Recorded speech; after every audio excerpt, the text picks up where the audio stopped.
Merci, j'ai l'impression qu'on a ouvert des portes et qu'on n'a pas encore eu le temps d'aller forcément dedans, mais et ça résonne à plein d'endroits. À un moment donné aussi, quand vous parliez de ces questions de sabotage, etc., et je pense que vous l'avez bien thématisé, c'est ici, par exemple, c'est pour ça que ce n'est pas un projet qui, dans l'intention, est un projet de sabotage.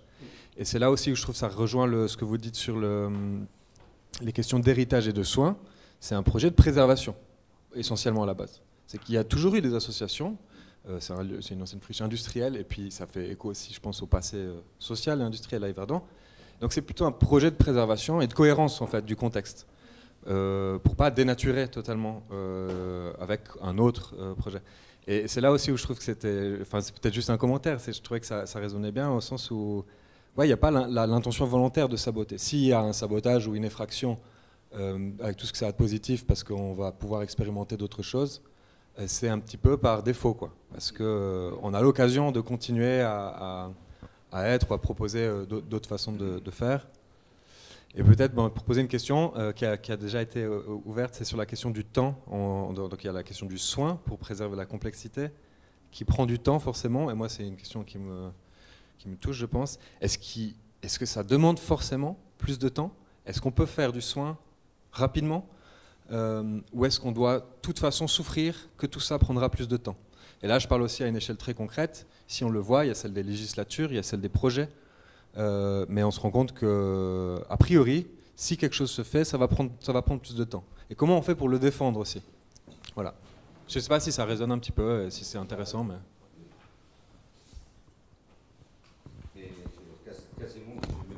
Moi, je pense que nos amis ont écho, mais enfin, pour moi, la question du temps, c'est certain qu'on est dans un régime accélérationniste qui est dément, et c'est en train de nous tuer, ces trucs-là. Et la question du ralentissement, bah, il est au cœur de toute forme, de toute la question des modes d'existence qui... Moi, ce que je trouve intéressant dans ton propos aussi, c'est que tu dis, bah là, on est plutôt dans des logiques de résurgence. Des résurgences au sens, voilà, nous, on veut surtout être dans une logique affirmative. On veut faire exister quelque chose qui s'est nourri d'une façon sourde ou délibérée de toute une histoire un peu enfuie, qui est une tradition qui existait ici. Et là, la question du temps, elle se pose. Moi, je rêve d'un monde dans lequel on prend vraiment le temps. Bon, alors là, je ne sais pas, j'ai pas de réponse à donner, mais faire écho à ton écho, quoi. En fait, ouais, j'ai pris le micro parce que par rapport au temps, en fait, un monde là où ça prend moins de temps, mais qui n'a pas d'amour, qui n'a pas de bienfaisance, qui n'a pas d'attention, de considération, en fait, ça sert à rien. Du coup, si on prend plus de temps, mais qui a cet accompagnement, c'est tout ça gagné. Et c'est ça qu'on veut, à mon sens. Le reste, en fait, ça tombe au bas-côté et puis ça vaut rien.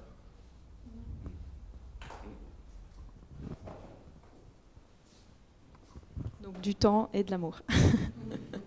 Moi, ça, j'y crois aussi très fort.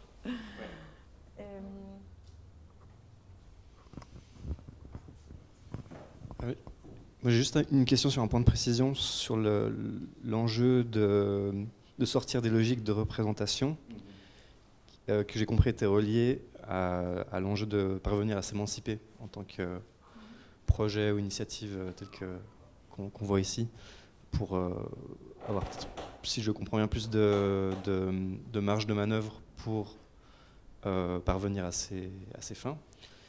Et là où il manque la connexion, c'est que j'ai l'impression que pour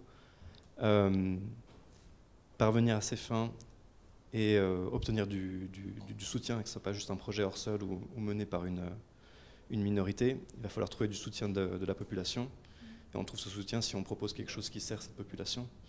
Et du coup, bah, quelque part, on représente les besoins, on mène des actions qui sont en réponse de ces besoins. Et c'est là où je ne comprends pas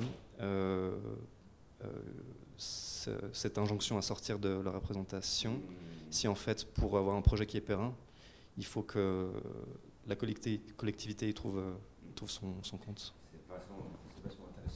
Oui, oui, c'est très important parce que pour sortir un peu de l'abstraction, quoi, tu vois. Moi, je pense qu'il y a dans le refus de la représentation, c'est des refus d'une forme qui s'arrache à l'expérience dont tu es censé être les représentants. Qu'il y ait des mandatés. Par exemple, prenons l'expérience insurgée zapatiste au Chiapas. Eux, ils sont dans un refus radical de la représentation, mais ils ne sont pas dans un refus du mandat. Il y a des gens qui sont mandatés pour appliquer des décisions collectives, pour les partager avec d'autres, parce qu'ils sont dans une logique communale. Hein, c'est les caracoles, ça réunit plusieurs petites communes, plusieurs petits collectifs, et donc il faut un peu faire circuler des décisions collectives. Elles sont prises là, il faut les acter ailleurs. Il y a une sorte de logique un peu de cohésion qu'il faut. Donc il y a quelque chose qui pourrait ressembler un peu aux représentants politiques, mais c'est pas des représentants, c'est des sortes de mandataires, c'est des sortes de délégués, c'est des sortes. On peut trouver d'autres mots, quoi. Mais c'est que tu dis qui me semble très important, c'est que même si à un moment donné on dit allez, tu es la représentante, tu parles bien, je sais pas quoi, tu vois, tu es sympa, tu sais comment t'adresser aux gens, bah, pourquoi pas, on délègue à quelqu'un, c'est plutôt faire ça, quelqu'un de taiseux, je sais pas quoi, c'est pas un problème. Mais ce qui est très important pour moi dans ce que tu dis là, pour conjurer un peu les logiques de dépossession que les machines de représentation peuvent entraîner, c'est d'être en mesure de rendre présent. Toujours pouvoir rendre présent. Et là, ça rejoint un peu ce que disait notre ami à côté sur la question des affects, qu'il appelle l'amour. Rendre présent, c'est faire de telle sorte que des affects qui attachent, des attachements, puissent exister, quoi. Donc si cette expérience ici, elle doit être présentée quelque part ailleurs, c'est plutôt la texture de ce qu'elle est, cette expérience-là, que le fait ça devienne, ah oui, c'est les alternatives des Berdon, ça pourrait être les pancachiens, ça pourrait être, je sais pas quoi. Bon, là, c'est plutôt des gens raisonnables, qui font des trucs, c'est propre. Moi, je trouve ça super propre, d'ailleurs. Si on va dans un espace comme ça en France, c'est dantesque, quoi. Ici, c'est nickel. Bon, donc ça fait pas très pancachien, quoi. Mais ça pourrait être, tiens, on a un pancachien qui est le représentant des pancachiens. Bon, je pense que la question de la représentation, on peut la conjurer, c'est qu'il n'empêche pas qu'il y ait de délégués, des mandataires, et qu'il y ait des gens qui ont un peu les goûts. À un moment donné, ça pas mal de tourner, quand même. Ouais. C'est pas mal qu'on fasse tourner les trucs. Tu es mandataire pendant un temps, mais tous les pas à vie, quoi. Macron, lâche un peu le morceau, casse-toi, quoi. Et si j'ose rebondir dans des modèles expérimentés dans des cadres aussi communautaires, par exemple, je ne sais pas si vous êtes familier avec la sociocratie, qui sont, où on a ces groupes où tout le monde se met un petit peu d'accord sur quels sont les buts communs, les visions, qu'ensuite on se partage en termes de groupe. Évidemment, c'est l'ordre, moins le pouvoir, enfin toutes ces questions-là. Je pense qu'elles peuvent répondre aussi à cette manière-là de travailler sans forcément être représenter absolument d'autres et parler en leur nom. Je pense qu'il y a une multitude de dispositifs déjà qui existent et à inventer, dans lesquels la question de la représentation, on ne perd pas complètement une certaine efficacité quand même, dans le fait qu'il faut bien dialoguer avec des gens entre collectifs à l'égard des instances de gouvernement. Il faut bien qu'il y ait quelqu'un qui aille parler avec eux. Puisque là, on acte qu'on ne va pas aller incendier la mairie, quoi, tu vois, on va parler avec eux, quoi, parce que c'est des gens plutôt sympas qui sont là-dedans, c'est pas des gens qui... Bon, il y a quelques personnes, en tout cas, qui sont sympas, quoi, quand même.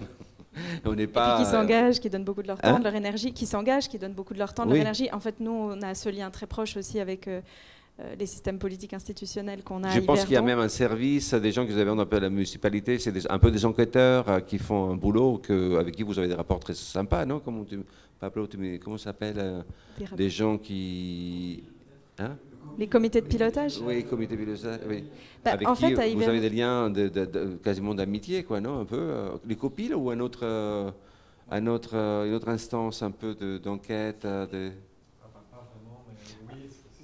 Bon, en tout cas, il y a un copil du côté de la ville d'Yverdon qui gère un peu la question Sport 5 au sein, qui rassemble les différents services concernés, avec qui on a des relations, en tout cas courtoises. Certaines personnes se connaissent de longue date. C'était une autre instance. C'était un peu des chercheurs. Ah mais oui, pardon. Non, alors oui, l'accompagnement dont on a bénéficié sur les questions de gouvernance et d'organisation collective ici. Oui, effectivement, ça a été mené par une association qui s'appelle ID21, voilà. Et puis la HEIG. Qui sont mandatés par la mairie, quoi. Non, qui sont mandatés par la municipalité. Oui. Et c'est des gens avec qui vous avez des rapports plus que cordiaux, enfin des co-intérêts mutuels. En fait, c'est ça, c'est que aussi on a eu cet outil qui a été mis à disposition, qui a été assez confortable aussi pour nous, et aussi par rapport au rôle qu'a pu jouer la fêtière Action Culture pendant un temps sur Sport 5, où ça nous permettait aussi de plus être moteur des réunions et de la prise de PV, enfin des choses qui prennent aussi beaucoup de temps dans ces formes d'organisation. C'est vrai que c'est peut-être un point qui a peu été soulevé, ou un bout, mais la question de... déjà, on est beaucoup à être, en bonne partie en tout cas, bénévole aussi sur le site. Moi, je fais partie des rares exceptions qui est salarié à un petit taux. Et puis mon mandat ne concerne pas que Sport 5 d'ailleurs, enfin voilà, mais il y a des vrais engagements, mais il y a aussi des moments de fatigue et de ras-le-bol et de... en fait, moi je suis un peu bloqué sur la question de l'atomisation, qui est quand même un des gros pans de tes apports. La masse d'atomisés que nous sommes peut-être encore un bout, on l'a peu développé, mais hier on en a pas mal parlé, et puis c'est le résultat de la rupture de ce pacte social, des années néolibérales, etc. Et puis on voit que pour la question de la réappropriation, qui passe par des formes bénévoles, prend beaucoup de temps et de fatigue, mais en fait c'est entre guillemets le prix à payer aussi de toutes ces décennies en fait, d'effritement des relations, quoi. Voilà, c'était pas vraiment une question, c'était plus relance. Oui. Moi, là, du coup, c'est par rapport à éveiller en moi le peu que j'ai pu, les choses que j'ai pu un peu capter en 2 jours, c'est pas beaucoup. Hein, 2 jours, tu comprends pas un long processus dans son inscription historico-temporelle, là, un peu dans une sorte de logique de stratification, ni dans toutes ces formes un peu d'agencement avec d'autres choses. Bon, voilà, j'ai qu'une perception très superficielle. Mais j'espère en savoir davantage quand je serai maire d'Yverdon, parce que je vais me présenter la prochaine. Je vais fonder un parti. Et puis, le parti anarcho-autonome d'Yverdon. Non, c'est une blague. Tu feras concurrence à Ruben. Hein? On aura les 2 autres. Ouais, je vais faire dans la salle de muscu pour avoir des biceps comme ça aussi. Comment il s'appelle passons, on nomme pas les gens. Pas besoin de le nommer. C'est l'homme dont on ne prononce pas le nom, comme dans Harry Potter. Je fais ma blague à potage là, mais je voulais dire un truc en fait, pour sérieux. C'est que avec tout ce que j'ai compris et tout ça, moi je trouve que ça serait passionnant, mais c'est pas un conseil, hein, mais ça serait mon avis. Si j'étais là, habitant d'Yverdon, tout ça, ce serait passionnant que vous deveniez un peu un pôle d'enquête sur historico-territorialo d'Yverdon. Là, j'ai appris avec toi. Il y avait eu des sortes de choses qui correspondent un peu à cet événement ZAD sur Yverdon. Je ne savais pas, tu ne me l'avais pas dit, Pablo. Bon, donc tout ça, ça ne va pas sans conflictualité, sans peut-être des rancunes qui restent après l'échec d'expérience. Voilà, on ne va pas être on connaît la chanson, quoi.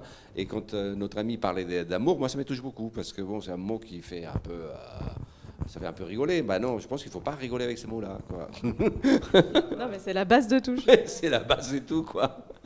Voilà. Et donc, moi, je trouve que ce serait formidable qu'ici, d'une manière ou d'une autre, on ait évoqué une sorte de séminaire potentiel, hein, dans lesquels des gens viennent raconter un peu ce qu'ils bricolent ou ce qu'ils ont bricolé, dans lesquels on met un peu en cohabitation des histoires disparates, des points de vue qui ne s'accordent pas toujours.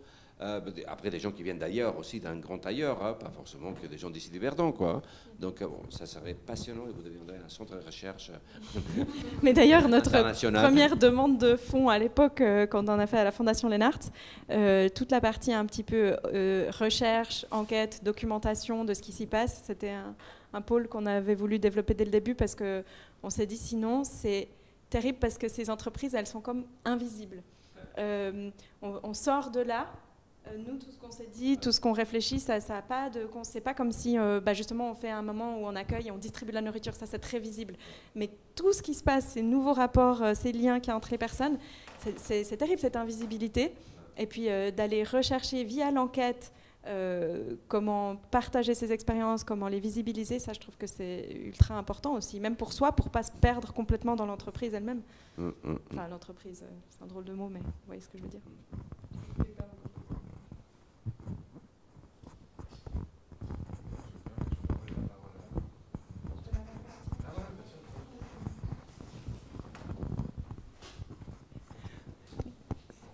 Moi, je voulais juste remercier Margot, justement, qui a essayé désespérément de tout le temps ramener ses expériences et ses réflexions sur Sport 5.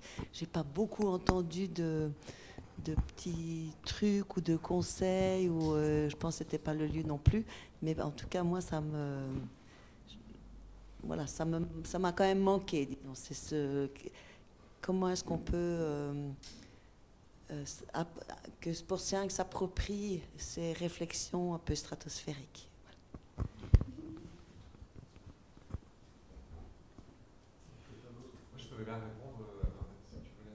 En fait, je voulais rebondir sur ce qui se disait ici. J'ai plus en tête qui l'a dit, mais par rapport aux gens et puis, les gens de, par exemple, la ville d'Yverdon, on a un lieu tiers. Et puis du coup, comment est-ce qu'on passe du lieu tiers, enfin la notion de l'existence de lieu tiers comment dire, à la rotation vers à ce que ce ne soit pas des lieux tiers, mais des lieux primaires. Et comment est-ce qu'on change le système? Ouais. Enfin, c'est la question qui me vient. Donc, question ouverte.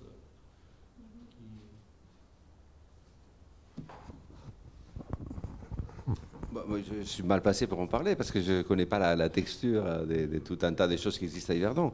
Mais ce qui me semblait, on en a discuté quand même de ça pas mal toute la journée d'hier, c'était comment ces lieux-là est un endroit dans lequel des choses autres seraient dites, quoi. Lorsque j'ai entendu, on est allé causer un peu avec les gens de la case santé. Quand je suis arrivé, j'ai appris avec une case santé qui, dont le but est pouvoir faire de l'accueil médical et de soins inconditionnels, je crois avoir compris, inconditionnel, donc qui ne demande pas forcément de papier, d'identité, etc., etc. Bon, bah, j'ai trouvé ça quand même remarquable, que dans un lieu comme ça, dans lequel il y a plutôt des pratiques artistiques, etc., on prenne la peine aussi de penser à ce que c'est la vie, les corps des gens qui sont fragiles, etc., etc. Bon, ça pourrait être encore davantage prolongé. Il y a quelque chose, et qui donnerait, à mon avis, c'était, à un moment donné, on s'est dit, il y a une sorte de contre-cartographie de la ville à fabriquer, mais par des liens incarnés, réels. C'est pas juste on prend Google et on dit, tiens, il y a ça, c'est sympa. Non, c'est des mondes relationnels à fabriquer. Lorsqu'il y a la case santé, je ne sais pas qu'est-ce qu'il existe à Yverdon. Est-ce qu'il y a les migrants qui sont dans la rue, un peu, enfin dans la rue, je ne sais pas s'ils sont dans la rue, j'espère que non, mais est-ce qu'il y a des institutions d'accueil? C'est qui ces gens-là qui accueillent, qui font d'une manière ou d'une autre du soutien aux migrants, juridique, aussi médical? On m'a parlé d'un centre d'hébergement, mais c'est des conditions d'accueil un peu disciplinaires, un peu, bon, je les connais en France, c'est pas pire ici qu'en France, hein, mais les trucs... L'associatif prend beaucoup le relais aussi à Yverdon. Ouais. De l'accueil aussi, Ouais. Mais la question toujours, c'est comment tu as une légitimité pour t'adresser à d'autres. Si tu vas là toquer et dire, ah ouais, non, on est les zozos là, des Sport 5 et tout ça, ben non, ça ne marche pas comme ça, quoi. Donc il faut produire quelque chose qui fasse qu'il y ait quelque chose d'une reconnaissance mutuelle qui existe, quoi. Et ça, c'est à vous de le fabriquer, hein. C'est-à-dire quelque chose qui prend la peine de savoir se présenter. Il faut savoir se présenter, je ne dis pas... se présenter de telle sorte que les autres disent, ah oui, c'est un truc, ça nous parle, quoi. Et potentiellement, il y a des choses qu'on pourrait partager. Il y a la cuisine, il y a la cantine populaire, il y a les centres de santé. Bon, je sais pas, là, il n'y a que vous qui pouvez le faire, c'est de composer quelque chose qui fasse sens pour d'autres gens qui sont ailleurs, qui font autre chose, quoi. Mais ça, c'est la trame communale sur laquelle aujourd'hui on peut tous, je pense, on doit tous pouvoir travailler. Lorsque moi, sur Paris, je vais voir les murs à pêche, les collectivités de Stalingrad, les stations de gare des mines, là, les trucs un peu de musique électronique qui accueillent des migrants aussi. Bon, je pourrais vous faire une liste interminable d'expériences comme ça, sur lesquelles j'ai côtoyé et enquêté depuis des années et des années. Bon, ce qui manque cruellement, c'était une logique d'interdépendance et de réciprocité. Moi, avec les communaux, j'avais tenté, moi et d'autres, on avait tenté de créer, fabriquer des sortes d'appels un peu pressants à des choses qui nous obligent. Moi, j'aime beaucoup ce qui oblige à. C'est pas une question de morale, je sais pas quoi. Moi, je refuse pas la morale d'ailleurs. Hein. Je trouve qu'il y a des morales immanentes dont on a besoin, vu l'immoralité des fabriques de gouvernementalité aujourd'hui qui sont juste éberluantes, tellement c'est grotesque, quoi. Mais il nous faut des morales immanentes, ce que certains historiens appelaient des économies morales situées, quoi. Et ça se fabrique par des logiques respectées. Mais il faut savoir aussi dire, bah, on fait ça et les rendre un tout petit peu appétissants. C'est déjà le cas. Pour moi, c'est appétissant.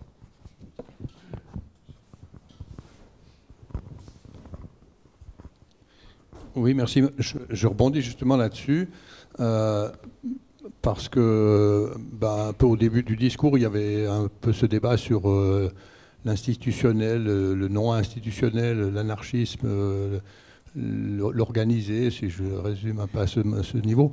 Et moi, il me semble, si je viens maintenant un peu dans le concret de Sport 5 et puis de la réalité sociopolitique qu'on traverse, l'intérêt et l'enjeu du tiers-lieu, pour moi, c'est arriver à conserver un espace d'indéfini. Et enfin, pour moi, c'est ce que je comprends dans l'essence du tiers-lieu au sens général, que ce soit social, spatial, etc. C'est un espace dans lequel il y a un possible qui n'est pas prédéfini.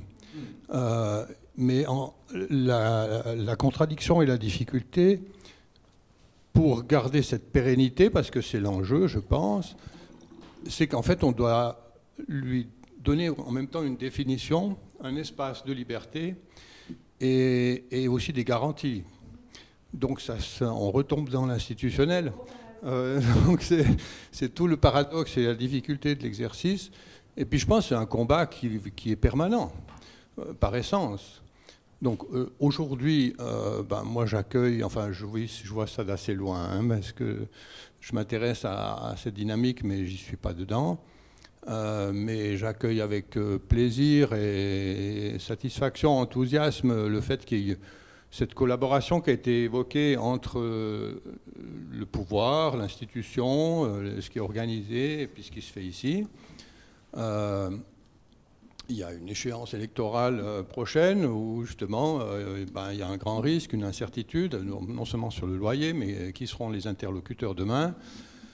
Voilà, tout ce qu'on arrive, mais tout ce qu'on arrive en fait, puis ça je trouve intéressant, comme vous évoquez, en fait il faut arriver à se présenter et à convaincre en fait qu'on apporte une plus-value.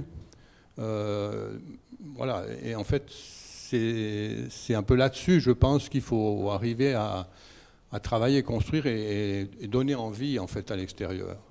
Maintenant comment ça, je n'ai pas la réponse. Mais je pense que c'est un peu le point charnière, et puis d'arriver à trouver une forme, disons, de contrat qui laisse des champs de liberté. Voilà.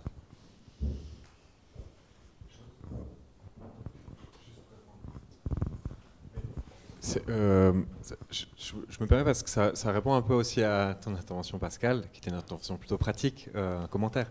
Sur le fait qu'effectivement, aujourd'hui, ce n'était pas le but de chercher des outils pratiques et rapides. Mais au contraire, je pense que ce qu'on a thématisé, que tu as dit qui était un peu peut-être stratosphérique, justement, c'est les questions de soins et de temps. Et je pense que ça rejoint aussi ce que tu dis, Xavier, c'est les temps des législatures et que rapidement, on a besoin de légitimer des processus. Mais c'est déjà un truc, c'est de se rendre compte que ce n'est pas que des outils pratiques dont on a besoin. C'est déjà d'accepter et de définir que ça prend plus de temps. Et moi, rien que ça, aujourd'hui, je sors avec la confiance renouvelée que quand je présente le projet, je dis oui, c'est un projet qui prend plus de temps. Ça casse déjà beaucoup d'attaques autour d'une table, devant des élus, devant des personnes qui ont du pouvoir, de leur dire non, mais on sait, ne nous attaquez pas avec cette question du temps. On ne cherche pas des résultats rapides. Et je pense que ça rejoint aussi ce que tu disais, Roman. Roman, c'est juste. On est aussi face à cette question. Nous, des fois, on nous demande, mais en fait, qui ça concerne à part quelques bobos à Yverdon? Déjà, le public, c'est déjà les associations qui sont actives, qui ont leur public. C'est une façon de rester de toute façon connecté à la garantie que ce n'est pas hors sol. Et je trouve déjà rapidement savoir qu'on n'est pas à la recherche d'outils rapides, pratiques, mais au contraire, ce qu'on défend, c'est justement le soin, le temps. Ça ne permet pas tout, mais ça permet déjà d'éviter 2-3 attaques. Donc si ça permet de transformer aussi mon commentaire en un outil pratique, c'est de ne pas hésiter à l'échelle même d'une discussion, de défendre le temps, je pense.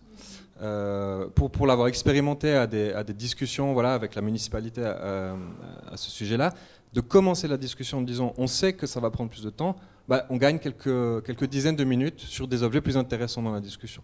Voilà, c'était juste pour répondre à ça. Et puis je crois qu'il y avait Aurélia qui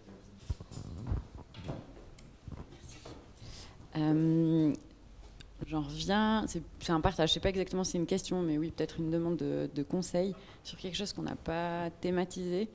J'en reviens plus à l'intérieur du lieu et au fonctionnement d'un lieu comme un tiers-lieu. On va mettre l'étiquette tiers-lieu.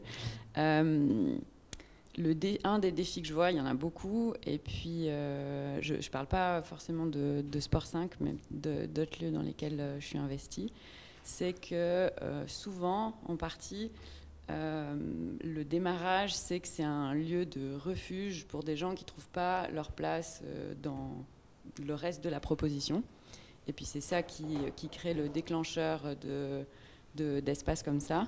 Et le défi que je vois, c'est que comment faire, et bon, tu parlais du soin, puis je pense qu'une part de réponse c'est ça, et puis je m'adresse plus à toi en tant que psychologue du coup là peut-être, c'est comment faire en sorte que on garde l'ouverture. C'est-à-dire que on vient, je dis on générique d'un ensemble de gens, on vient peut-être parce qu'on n'a pas trouvé sa place ailleurs, on vient du coup avec des blessures, etc.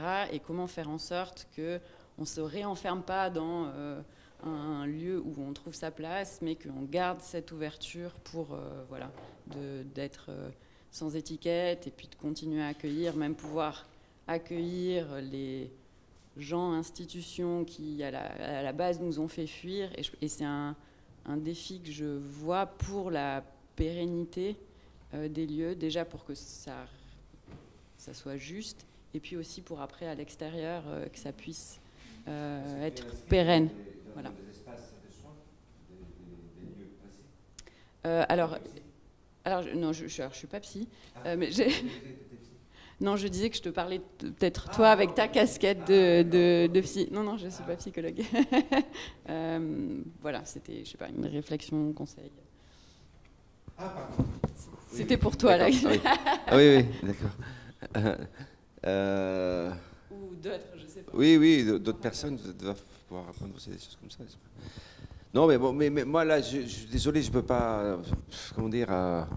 Tu n'as pas toutes les réponses pour nous. Non, parce que ça serait comme une sorte de. Moi, j'ai une conception de ce qu'on appelle l'analyse des pratiques qui est quand même assez collective, quoi. C'est-à-dire, mais ça demande un boulot d'enquête un peu pour savoir un peu quels sont les enjeux dans lesquels se trouve un rassemblement des gens, quoi. Et je ne sais pas vraiment quelles instances vous avez fabriquées dans lesquelles des décisions collectives se prennent. Là, les messieurs, quand ils évoquent les rapports avec les pouvoirs institués, quoi, donc la mairie, etc., bah, il y a quelque chose faudrait beaucoup réfléchir à ça, quoi. C'est à vous de vous rendre crédible à l'égard des institutions de pouvoir, ou c'est pourquoi on n'inverse pas les choses? Pourquoi le pouvoir, ce ne serait pas lui de se rendre crédible par rapport à des gens qui font des trucs dans la ville, quoi. Voilà. Mais en même temps, c'est sûr que vous ne pouvez pas ne pas trouver un moyen de rendre intelligible ce que vous faites, et où ça se fabrique, cette intelligibilité. Mais même, éventuellement, s'il y a une stratégie un peu de collaboration avec l'institution municipale, en effet, c'est nécessaire. On ne va pas se raconter des histoires. On ne va pas se dire, tiens, on ne sait pas ce qu'ils foutent et on va leur filer des thunes, quoi. Non. Mais aussi par rapport à d'autres choses, là, qui touchent, là, du coup, ta question, là, comment la question de l'ouverture est vivante, tout ça. Mais là, je ne sais pas comment vous répondre, à part que je pense qu'il peut y avoir dans ces collectifs-là, mais ça demande un peu l'envie aussi, je ne dis pas les talents, mais l'envie de personnes qui se disent, moi j'aimerais bien faire ce travail d'enquête. Moi j'aimerais bien, est-ce qu'il y a une assoce qui accueille des migrants ici à Yverdon? J'aimerais bien aller les rencontrer, qu'ils me racontent comment ils les font, pourquoi, simplement avec quels moyens, quel financement, c'est quoi pour eux accueillir des migrants? Il est à 9h du matin, ils ferment, ils les laissent dans la rue, pourquoi comme ça, etc. Peut-être qu'il y a des gens là-dedans qui ne sont pas d'accord, ils se disent bah, on fait comme ça parce que la direction nous dit qu'il faut faire comme ça. Peut-être qu'ils ne sont pas très d'accord. Ils aimeraient plutôt créer un lieu de convivialité dans la journée où les gens se posent. Bon, j'en sais rien, quoi. Il faut faire ce travail d'enquête, je pense vraiment c'est urgent, dans une logique communale, mais communale pour de vrai, partant de ce que les gens font. non pas des gens qui veulent vous gouverner, quoi. Dans une logique communale, fabriquer ces co-concernements, ça demande un peu d'enquête, aller voir qu'est-ce que les gens font et comment, et même parfois des trucs où on se dit, waouh, c'est un peu relou quand même. On accueille des gens à 9h, on leur dit, allez, tu vas dans la rue, quoi. Non, mais tu déconnes ou quoi? Bon, voilà. Puis, si j'ose rebondir là-dessus, c'est vrai que c'est peut-être pas ou l'un ou l'autre, c'est toujours ces mêmes questions. C'est qu'en fait, un endroit qui peut être un refuge à un moment donné pour certaines personnes qui ont besoin de ça, je pense que c'est aussi qu'on ose aussi l'affirmer, de dire, voilà, dans ce contexte-là, cet endroit-là, c'est un endroit refuge. On ne peut pas à la fois accueillir, ouvrir, enfin, refuge, ça peut être de l'accueil de certaines personnes précarisées, par exemple, ou qui ont le besoin, ou de nous. Et puis, en parallèle, mener ce travail d'enquête qui peut être, comme tu dis, en alternance de personnes qui partent peut-être un moment à l'enquête, ensuite qui reviennent dans le lieu, ensuite on inverse avec d'autres, si on cherche du très pratique aussi. C'est passionnant en fait, ça donne envie quand on t'entend parler de cette enquête. Juste un truc, pour ne pas rendre ça très, très impressionnant, la question de l'enquête, moi je crois que c'est la question d'apprendre, et ça s'apprend, à faire des récits. Il y a la question des histoires, faire histoire, de raconter des histoires. Raconter des histoires, on les fait avec les gamins. Pour les intéresser sur un truc, on s'invente des histoires. Qui n'a pas raconté une histoire à un gamin qui s'invente un peu? Bon, il y a cette question d'arriver à fabriquer des récits, et ça s'apprend, et puis c'est un plaisir.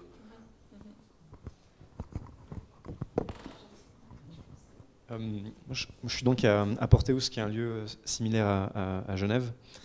Et par rapport à ce travail d'enquête, c'est aussi une question qu'on se pose. Et je vous partage la dernière chose qu'on a commencé à faire dans ce sens, qui est en lien avec aussi la relation avec les institutions publiques. On a pris contact avec le service de la cohésion sociale, je ne sais pas s'il y a un service similaire à Yverdon, justement dans le but d'essayer de récolter leurs propres informations et pouvoir faire une cartographie un peu des populations, de leur cadre de référence, leurs besoins. Et je pense que l'enjeu de ça, c'est qu'ensuite on puisse avoir une bonne connaissance de ce terrain-là, enfin, je sais pas, des informations sur une couche anthropologique, et pouvoir ensuite, avec confiance, construire nos activités dessus, pour qu'on sache que quand il y a une exposition, on a pris en compte peut-être qu'il fallait communiquer aussi dans cette langue, ou alors que ça allait peut-être pas plaire ou intéresser ce public. Donc peut-être qu'il faut orienter la médiation d'une certaine manière, ou même le contenu de l'exposition. Et chemin faisant, je pense, l'enjeu, c'est qu'on obtienne le soutien de la population, et que quand il y a des décisions politiques qui sont un peu critiques, et des gens qui sont dans une logique de représentativité se disent « Ah, mais là, si je fais une action politique qui va à l'encontre des intérêts de cet espace, je me mets à dos le reste de la population qui a trouvé un intérêt dans l'activité de l'espace. » Je ne sais pas si c'est quelque chose que... Merci pour ça. En fait, j'ai envie de rebondir là-dessus. J'ai identifié des questions qui me venaient. C'était comment garder l'ouverture. Enfin, on parlait d'ouverture je sais pas, c'est pas une ouverture d'esprit, mais comment tu le disais, de l'ouverture du lieu, enfin juste une ouverture. Non, mais c'est l'ouverture de cette, le fait que ce soit pas un type de lieu fermé dans sa façon d'être, et puis de ce côté-là, et puis aussi au niveau de la ville, et puis dans une charte de ville ou de gouvernance, de gouvernement, comment reconnaître l'importance du lieu et du type de lieu, et puis comment protéger ce lieu et ce type de lieu. Comment inscrire, j'ai pas envie de dire inscrire ça dans une institution, mais en fait, protéger son existence, parce qu'on revient en fait on parlait d'échéance électorale avant, et puis on arrive à une certaine dépendance vis-à-vis de la représentation. Donc, comment est-ce qu'on peut faire pour ne pas faire, pour faire que le lieu et puis ces structures ne dépendent pas de la représentation, en fait. Ouais. J'ai presque envie de conclure gentiment sur ce Parce qu'on va, si ça te va, on va gentiment... Je peux te laisser la parole encore si tu as envie de clôturer ou quelqu'un d'autre a envie de clôturer. Voilà, je pense qu'on a tout le temps encore de continuer la discussion en dehors de cette porte, de manière plus informelle, et puis juste aller se sustenter aussi un petit peu et retrouver des forces. Mais en tout cas, merci beaucoup. Je rappelle les livres qui sont là. Je remercie tout le monde, Joseph, Margot, tous les gens qui sont venus aujourd'hui, Arnaud aussi, pour l'enregistrement. Et puis déjà, vous mentionnez, donc on en aura certainement une prochaine, 8 au 9 novembre. Alors ça fait déjà un peu en avant, mais au moins ça permet de réserver l'agenda. Il y aura Neftist Ver qui viendra nous proposer ses objets de recherche. C'est une chercheuse allemande qui propose une sorte de contre-cartographie, qui est une sorte d'exercice de cartographie sociale. Et elle thématise beaucoup sur le droit à la ville. Et là, pour le coup, il y aura une conférence. Et ensuite, il y aura un atelier de cartographie où on va très concrètement cartographier Sport 5 pour voir comment on peut thématiser justement les questions de droit à la ville à travers voilà, les enjeux de cartographie. Voilà, merci beaucoup et bonne suite de dimanche à toutes.